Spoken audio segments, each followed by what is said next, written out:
ప్రభు అయిన యేసు క్రీస్తు నామముల వందనము తెలియజేస్తూ దేవుని లేఖన భాగం చదువుకుందాం. పరిశుద్ధమైన దేవుని గ్రంథములో నుండి యోహాను సువార్త 2వ అధ్యాయము 4వ వచనం. అందుకు నికోదేము, ముసలివాడైన మనుషుడు ఎలాగూ జన్మింపగలడు?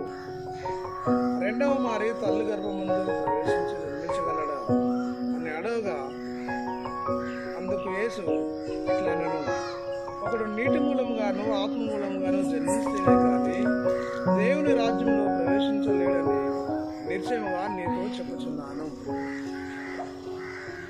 మానవ జీవితం పాప జీవితం. పాపమును క్షమించే అధికారం యేసుక్రీస్తు ప్రభువుల వారికి ఉంది.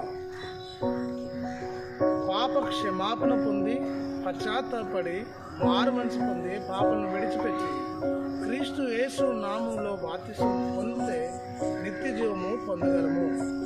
కాబట్టి ఈ నికోదేము యేసు ప్రభువుని అడుగుతున్నాడు, మారు మనసు లేదా ఆత్మరక్షణ పొందాలని. అందుకు యేసు ప్రభు అన్నాడు, ఇప్పుడు నీటి మూలంగా ఆత్మ మూలంగా జన్మిస్తేనే కానీ దేవుని రాజ్యంలో ప్రవేశించలేడు. నీటి బాప్తిసం పొందడం ద్వారా క్రీస్తు రాజ్య వారసులుగా ఈ లోకంలో మనం సిద్ధపడగలం. ఆత్మను అనుగ్రహించే దేవుడు అనగా పాప క్షమాపణ పొందినటువంటి వ్యక్తి పరిశుద్ధాత్మ యొక్క ప్రేరేపణ చేత బాప్తిసం పొందితే నిత్య జీవాన్ని